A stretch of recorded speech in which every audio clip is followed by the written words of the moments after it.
Bienvenidas y bienvenidos a Mujeres Plenas, el podcast, presentado por nuestra titular, Elisa Estrada Treviño. Este es un espacio para todas y todos. Iniciamos. Buen día, bienvenida. Hola, ¿cómo están? Muchas gracias por invitarme. Buen día. Gracias por estar aquí. Hoy tenemos como invitada a Elisa Illán Ramírez. Ella es doctora en filosofía con orientación en ciencias políticas por parte de la Universidad Autónoma de Nuevo León. Es integrante del Sistema Nacional de Investigadores. Sus líneas de investigación están orientadas a la administración pública, políticas públicas, participación ciudadana y democracia. Se ha desempeñado como funcionaria pública en diversas instancias gubernamentales a nivel federal, estatal y municipal, entre las que destacan el Seguro Popular, Fomerrey, Secretaría de Desarrollo Social y el Instituto Estatal de la Juventud, entre otras. En el ámbito académico, ella es catedrática de la Maestría en Gobierno y Administración Pública de la Universidad Autónoma de Nuevo León, siendo titular de la materia de la teoría de la administración pública. Ha sido parte del cuerpo académico de Participación Ciudadana y Administración Pública de la Universidad Autónoma de Nuevo León y del Consejo Estatal Ciudadano de Juventud y Desarrollo Social, y también ha sido integrante del Consejo Nacional de Mujeres Indígenas. Hoy, en la actualidad, se desempeña como subsecretaria de las Mujeres en la ciudad de Apodaca, Nuevo León. Gracias por estar aquí. Muchas gracias, por la invitación y por permitirme también hablar sobre la forma en la que nosotros hemos diseñado esta estrategia, de política pública dirigida a atender la violencia de género y a ir disminuyendo las brechas entre hombres y mujeres en la ciudad de Apodaca. Entonces estoy muy honrada de que me permitan poder expresar todo este trabajo que hemos realizado durante este periodo que ha durado la administración y que realmente nos ha permitido tener un conocimiento, ahora puedo decirlo que amplio, con relación a cuando iniciamos en este proceso del diseño de las acciones que se iban a realizar en esta Secretaría de las Mujeres del municipio de Apodaca. Entonces, creo que esta evolución, en el estudio del fenómeno de la violencia nos ha permitido diseñar una serie de acciones que considero que van a tener un resultado efectivo en la búsqueda o en el logro del objetivo que tiene esta Secretaría. Entonces, muy honrada de estar aquí.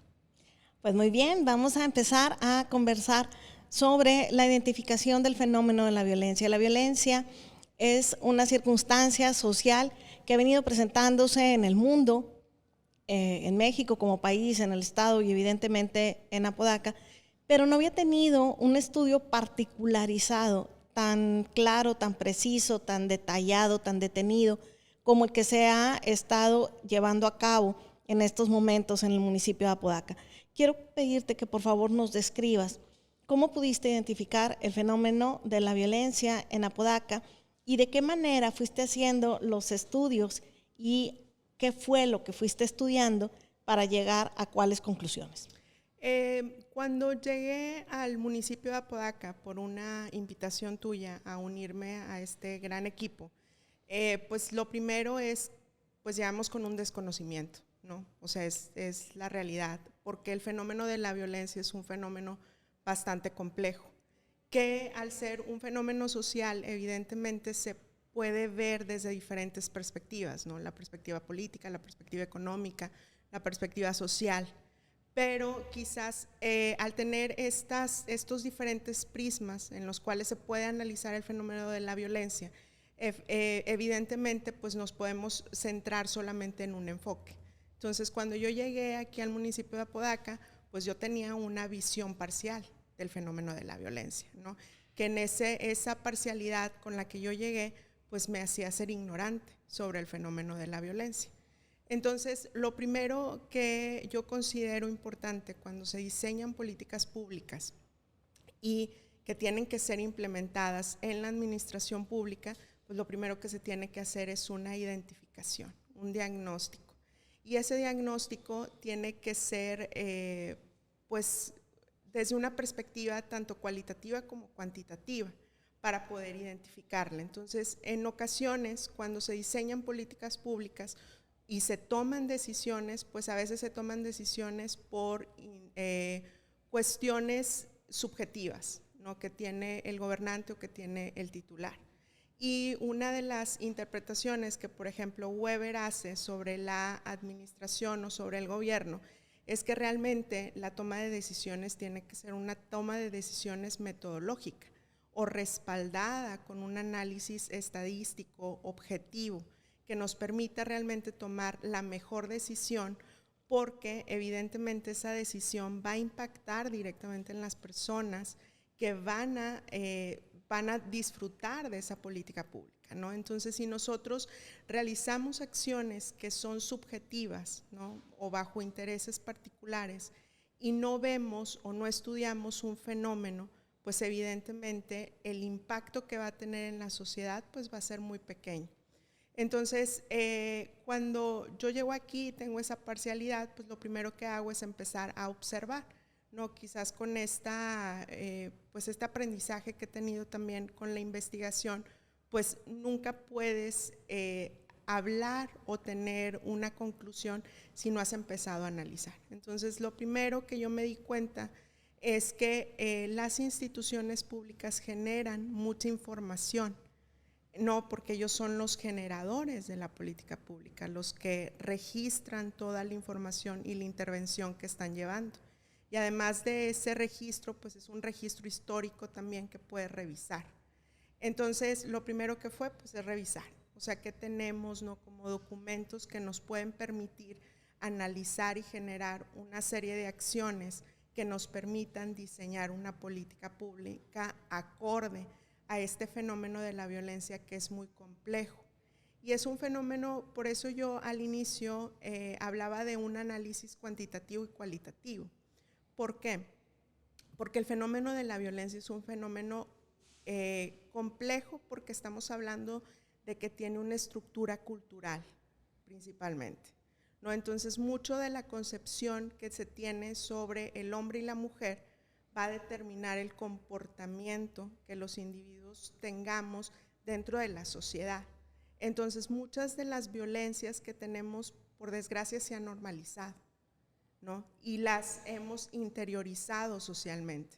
Entonces, además de elaborar un análisis cuantitativo, se tenía que hacer también un análisis cualitativo del fenómeno de la violencia.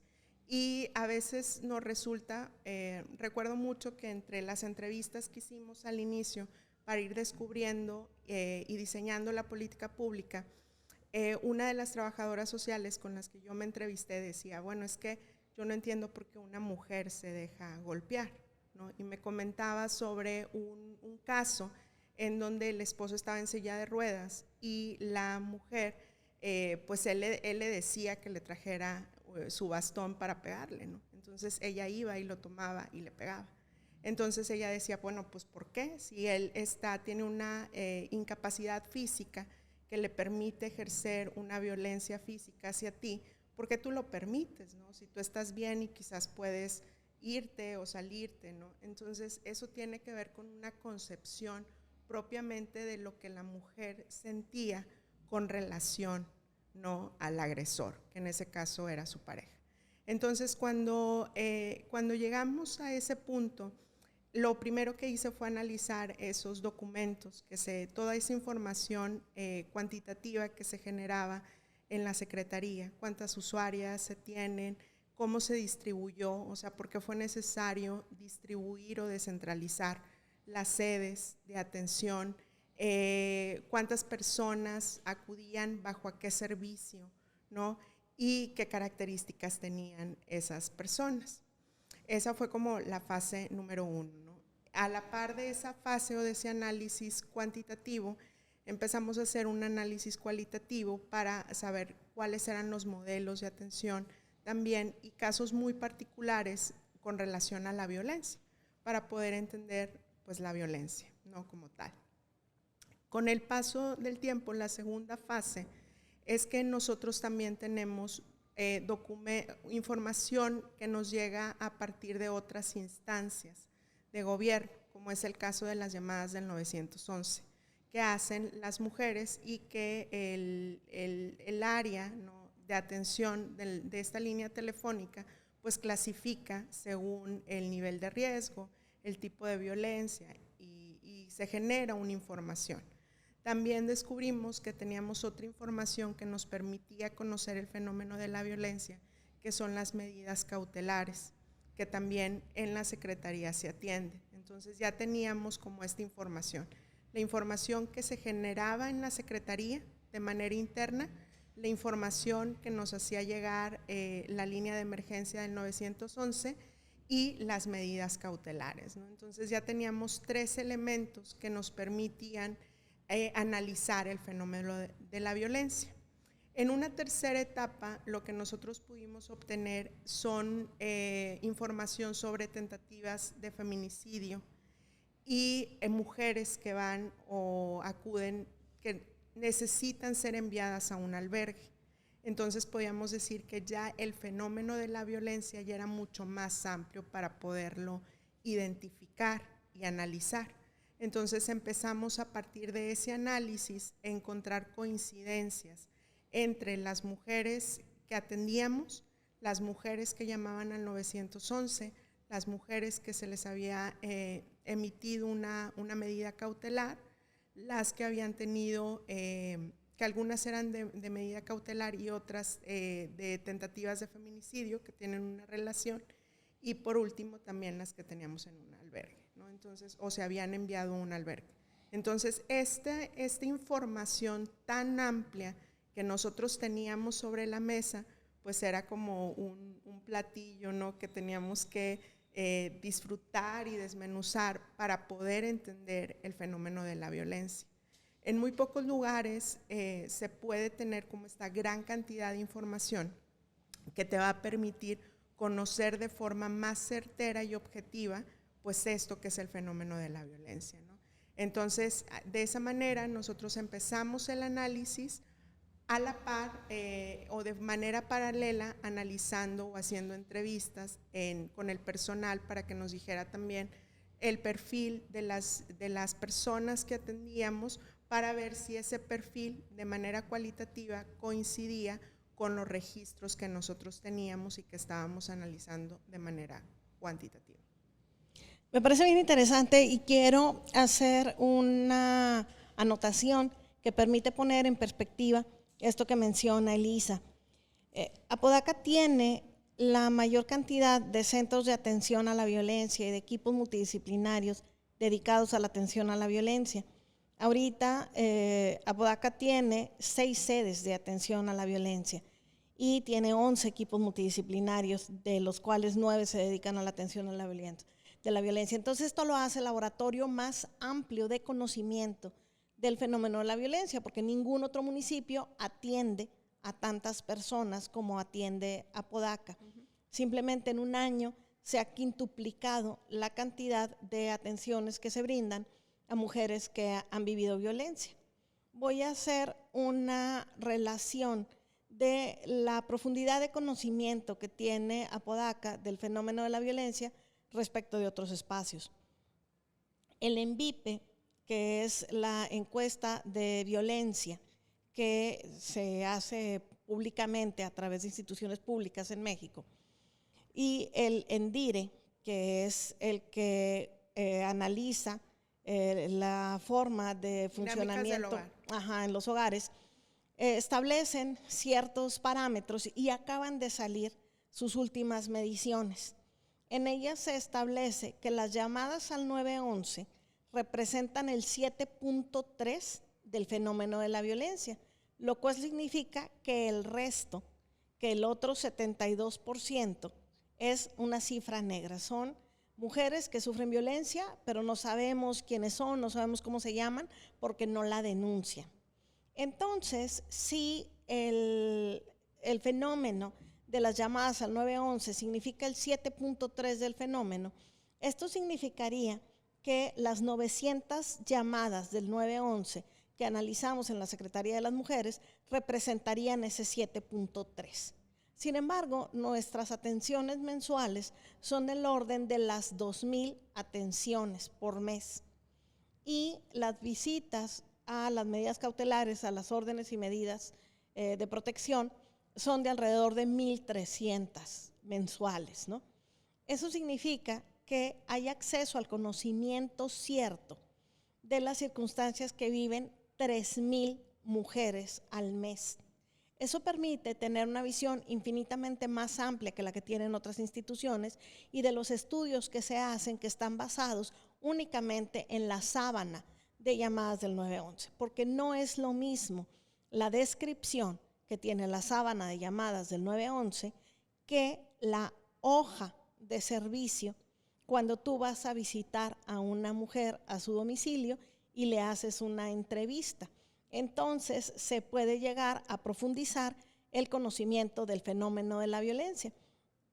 Esto hace que de manera cuantitativa Apodaca tenga oportunidad de conocer un espectro más amplio del fenómeno, pero también hace que cualitativamente Apodaca pueda conocer a mayor profundidad el fenómeno de la violencia. Entonces, el estudio diagnóstico sobre el cual se crean las políticas públicas en Apodaca tiene que ver con una muestra del 30% del fenómeno, a diferencia de la mayoría de las políticas públicas o determinaciones que se toman teniendo como base esa hoja de Excel de solo el 7.3 del porcentaje del fenómeno.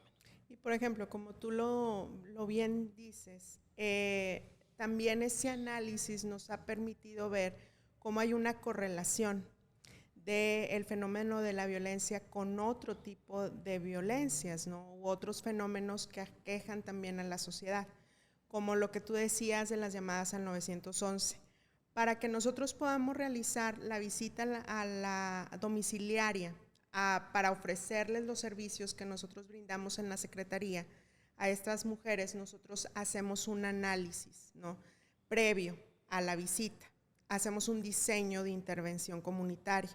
¿Cómo lo hacemos? Pues leemos la descripción una a una del reporte policial, ¿no? Entonces nosotros vamos viendo en qué consiste la clasificación que hacen, ¿no? Que es una clasificación policial sobre violencia familiar, violencia de género, acoso, ¿no? Etcétera.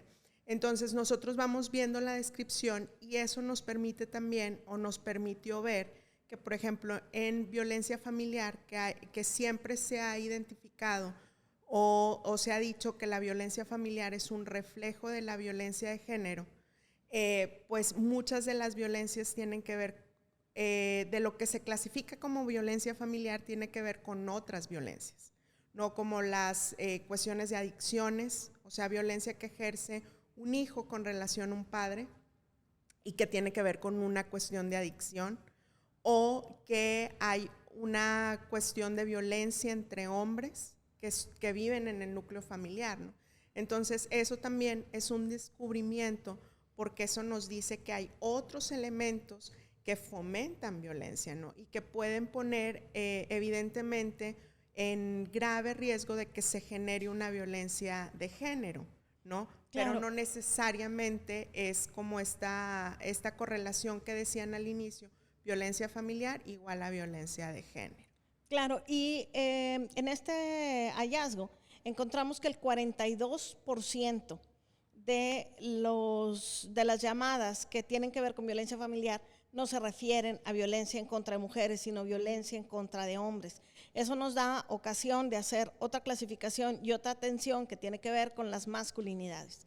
No quiere decir que hay menos violencia o que no es tan grave la violencia de las mujeres. Lo que quiere decir es que estamos partiendo de puntos de arranque que no son tan precisos. Cuando nosotros conocemos que el 42% es violencia familiar de hombres contra hombres, entonces sabemos que tenemos que hacer otra clase de políticas públicas para atender esa violencia familiar, que es diversa de las políticas públicas que en este momento estamos haciendo para la atención de la violencia cuando es en contra de mujeres. Claro.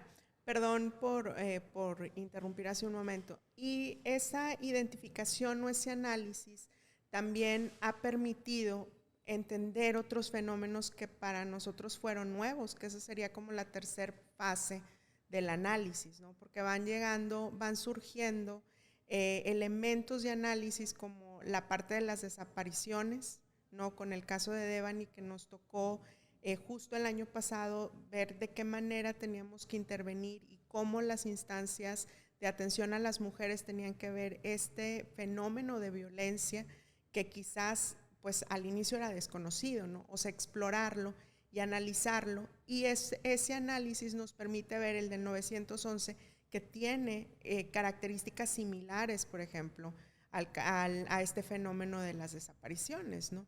Que evidentemente pues habla de habilidades parentales, de cuestiones de adicciones, ¿no? De cuestiones de percepción de la masculinidad, que era lo que yo decía al inicio, ¿no? O sea, el fenómeno de la violencia es complejo porque engloba una concepción cultural, ¿no? Entonces, romper con ese paradigma cultural, pues es complicado, ¿no? Entonces, el diseño de la política pública tenía que ver con tratar de generar un cambio cultural y tratar de contener la violencia.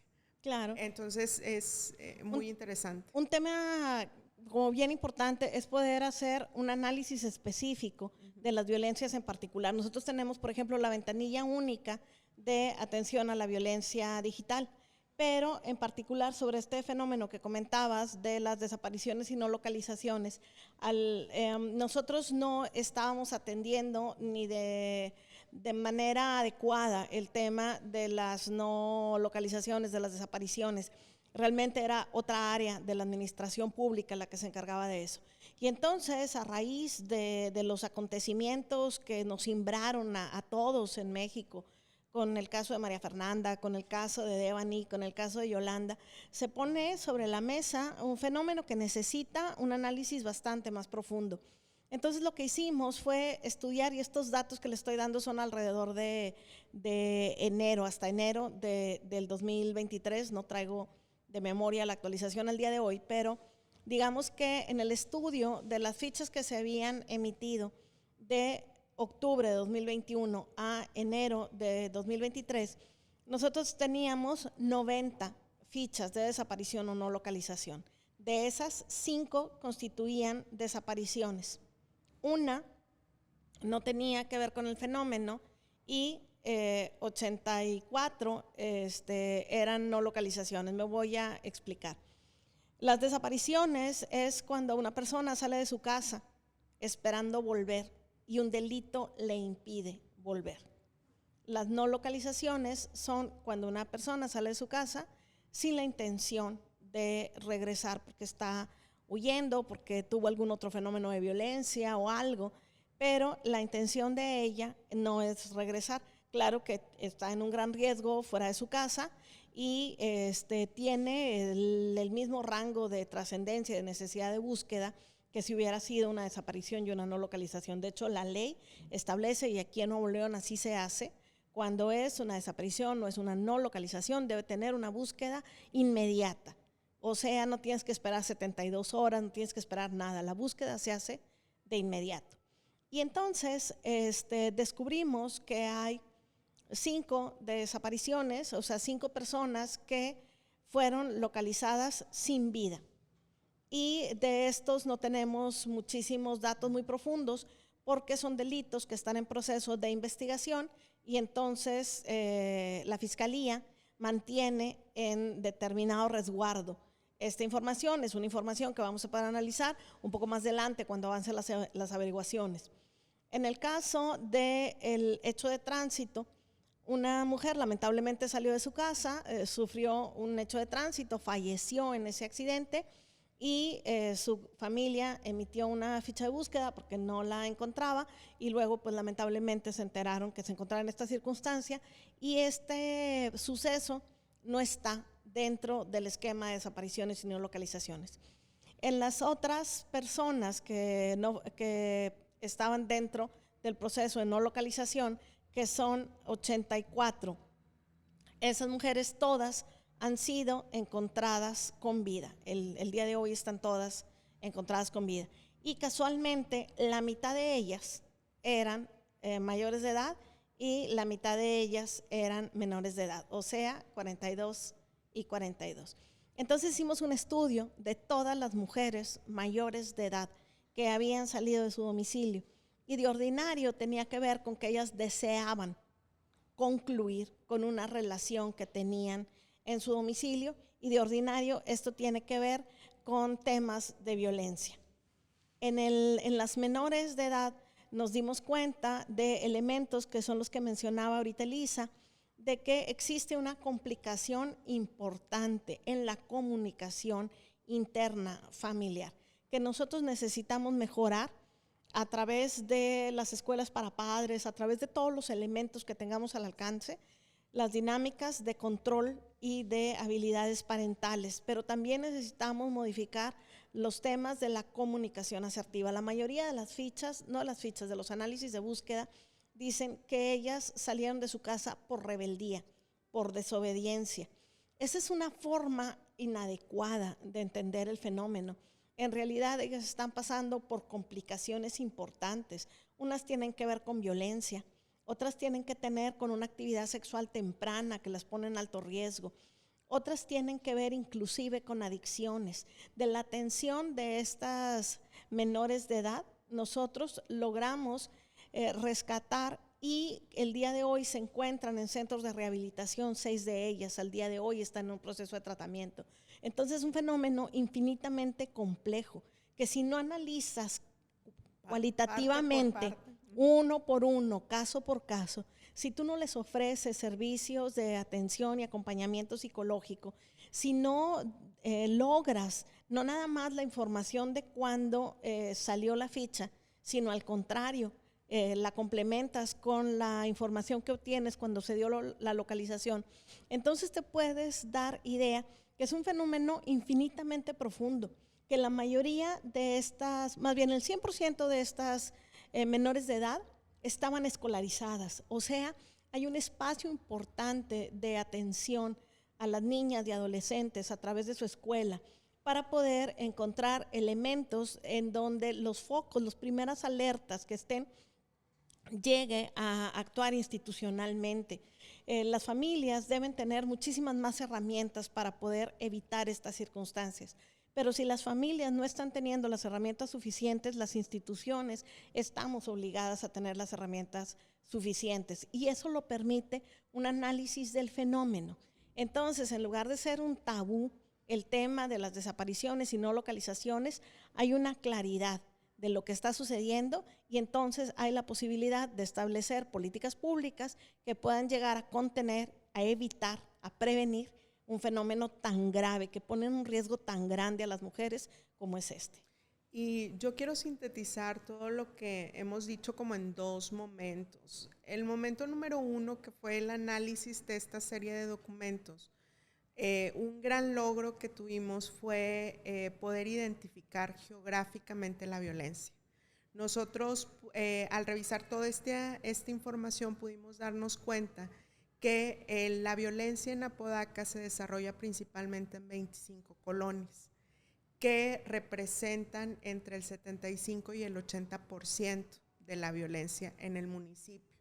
Entonces, ese fue como nuestro primer gran logro, poder identificarlo. Y esa identificación se pudo lograr gracias a este primer análisis cuantitativo, ¿no?, de toda la información que nos llegaba y que generábamos de forma interna.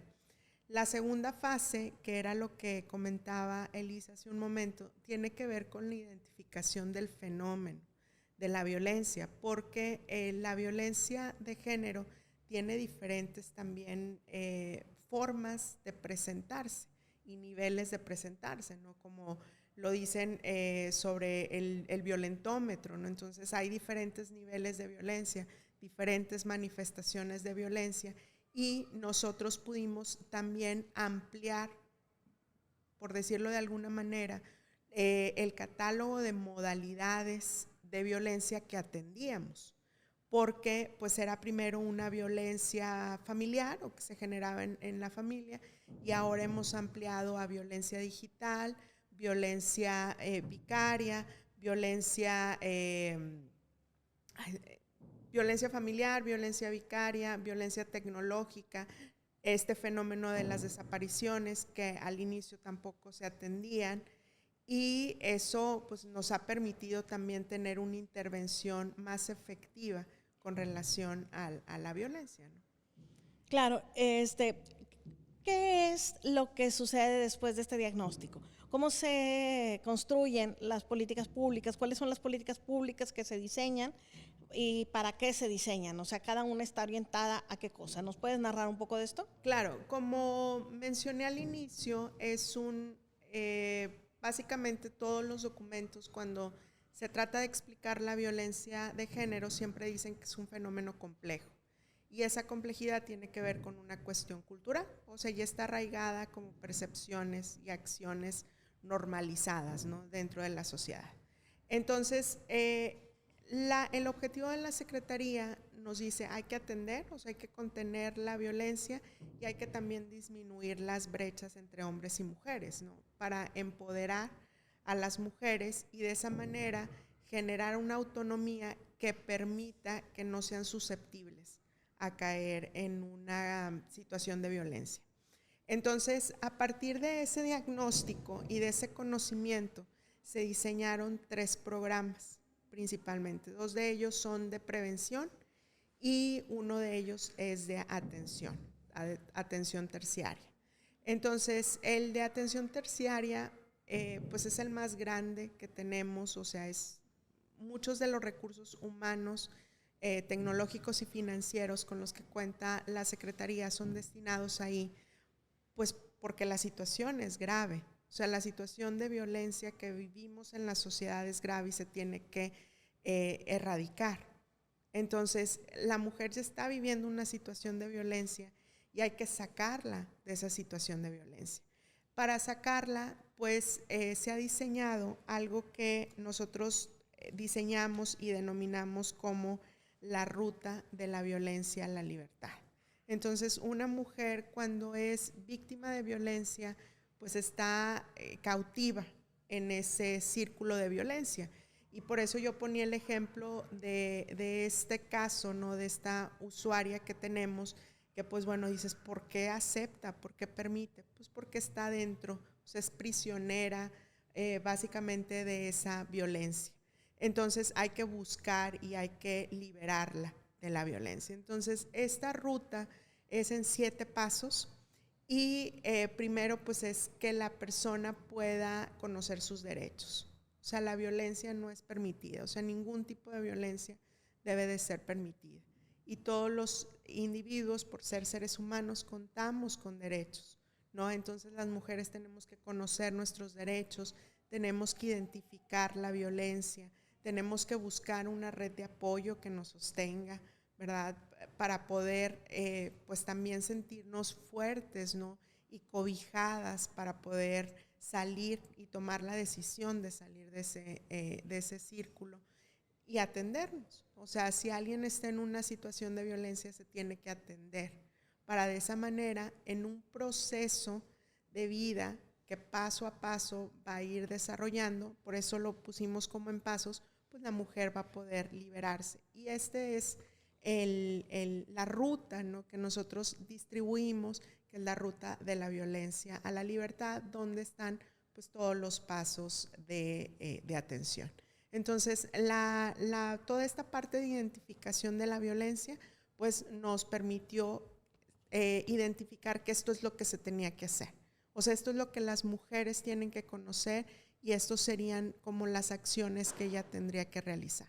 También nosotros tenemos una guía de la violencia, o sea, qué hacer en caso de violencia, a dónde llamar, a quién acudir, no cómo poner una denuncia, o sea, cuáles son los pasos para que una mujer pueda pues identificar la violencia y denunciar la violencia, ¿no? Entonces, los otros 2 programas son programas que tienen una finalidad cultural y de empoderamiento, son preventivos.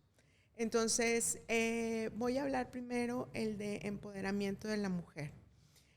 Las mujeres, una parte que también nosotros logramos identificar es el perfil de la víctima y el perfil del agresor, que pues ya hay muchos documentos que nos dicen qué características tiene uno y qué características tiene otro. Esas características tienen que ver con podríamos decirlo también, las brechas de género que se presentan en la sociedad, porque las víctimas por lo general son mujeres de mediana edad que estudiaron hasta secundaria y ese nivel de estudios que adquirieron no les permite tener una autonomía económica. Tienen hijos como de una forma consecutiva, o sea, un hijo de 3 años, otro de 2 y uno pequeño, ¿no? Entonces, esa situación también les permite soportar una situación de violencia. Entonces, esas brechas que ya se han identificado se generan principalmente en el ámbito educativo o se agudizan por el ámbito educativo y el ámbito económico. Entonces, si una mujer no logra desarrollar o estudiar, ¿verdad?, adquirir un nivel educativo que le permita tener un empleo que le pague de forma justa, que le permita poder mantenerse ella y sus hijos, pues lo que va a hacer es que la convierte en una víctima, ¿no? Una presa de la violencia y que tiene que soportar, pues porque no tiene otra forma para poder salir adelante ella y sus hijos. El agresor por su parte, pues son hombres que trabajan en su mayoría, tienen un nivel educativo más amplio. Aquí tenemos como de forma igualitaria, hay educación básica, o sea, los agresores llegan hasta secundaria o pueden llegar hasta universidad, pero en el común denominador es que todos trabajan. Entonces tienen una capacidad económica para poderse mantener. Entonces, para poder disminuir esas brechas y disminuir la vulnerabilidad de la mujer, pues se diseñó una estrategia de prevención y de igualación, o sea, de brechas, o sea, disminuir las brechas que existen entre los hombres y las mujeres. También lo vimos como una ruta y esta ruta se llama de la vulnerabilidad a la fortaleza. Las mujeres primero tenemos que conseguir una fortaleza interior. O sea, las críticas, el maltrato, la violencia ejercida nos van debilitando de manera interior. Entonces, ese debilitamiento interior más las condiciones sociales que tienes por las mismas brechas, ¿no?, que se han generado, pues te vuelve más vulnerable, ¿no? O sea, estás vulnerable internamente y socialmente también. Entonces, eres mucho más susceptible a ser víctima de la violencia. Y por lo tanto, esta ruta de la violencia, de la vulnerabilidad a la fortaleza, lo que busca es, pues como su nombre lo dice, fortalecer de una manera interior a las mujeres para que ellas logren su autonomía.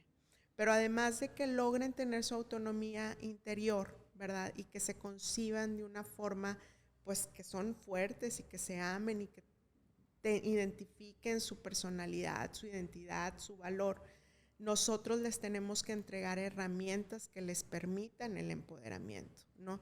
Entonces, parte de esas estrategias, pues tenemos una ruta de cuidado en materia de salud, un programa que tiene que ver con el empoderamiento económico de las mujeres, ¿no? Cuidado en salud, económico y en materia educativa, que esos son los aspectos sociales que, aunados a los aspectos interiores, pues fortalecen a la mujer. Entonces, ese programa pues se llama Mujeres Fuertes y es esta ruta que es de la vulnerabilidad a la fortaleza, que es esta que les estoy mostrando. Que también es una ruta en 7 pasos. Una ruta en 7 pasos. Entonces, con este programa de Mujeres Fuertes, pues nosotros trabajamos con la persona y trabajamos también con la disminución de brechas, fortaleciendo a las mujeres. Me parece muy bien. Hay otra ruta que la hemos escuchado ya en el podcast anterior, que es la ruta de la masculinidad tóxica a la masculinidad positiva. Con eso nosotros lo que pretendemos es encontrar espacios de fortaleza dentro de los varones para que cambien los antivalores que ellos tienen y que los llevan a la agresividad a valores positivos que les permitan funcionar tanto personal como socialmente, lejos de la agresión y de la violencia. Pues ha sido un ejercicio bien interesante, este recorrido por la información, por el estudio de la violencia, que es un fenómeno que aun y cuando está dentro de las conversaciones cotidianas de las personas, difícilmente se logra ubicar con toda su diversidad, con toda su multiplicidad que tiene, ¿no? Y es bien interesante conocer cómo se pueden hacer estudios profundos en un espacio determinado, en un momento determinado, para que esos estudios sean los que guíen las acciones, que las acciones no sean abiertas o no sean casuales, sino que estén completamente direccionadas para lograr una solución. En Apodaca nos encontramos en alerta de violencia. Nuevo León ha sido catalogado en alerta de violencia de género y eso significa que nosotros tenemos una cantidad de violencia estructural que supera a la de otros espacios, ¿no? Con acciones contundentes como estas podemos medir los indicadores de violencia, pero también medir cómo cada una de estas acciones va contribuyendo para contener, para erradicar un fenómeno tan doloroso como es el de la existencia de la violencia en las familias y sobre todo porque puede afectar a niñas, a adolescentes y a mujeres adultas. Yo te agradezco muchísimo, Elisa, toda esta información que nos das, toda esta clase magistral que nos das de cómo hacer diagnósticos y cómo construir políticas públicas. Estoy segura de que estas acciones planteadas con esta visión tan clara, con estos datos tan contundentes, van a transformar para bien la vida de muchísimas mujeres y de muchísimos hombres de Apodaca. Gracias. Pues agradezco mucho el espacio y pues yo les quiero pedir a las personas que escuchen este podcast que si les interesa el tema de la violencia de género, pues hay que estudiarlo. O sea, hay que estudiarlo para realmente realizar acciones que sean objetivas y precisas, como lo dices, para poder pues dar solución a esta problemática social tan importante. Claro que sí. Si quieren conocer más, síganos por nuestras redes sociales. Gracias. Muy buen día. Las opiniones aquí expresadas son responsabilidad de su autora y no representan una postura institucional del Gobierno Municipal de Apodaca. Este programa fue presentado por la Secretaría de las Mujeres de Apodaca. Es de carácter público, no es patrocinado ni promovido por ningún partido político. Está prohibido el uso de este programa con fines políticos, electorales, de lucro y otros distintos a los establecidos.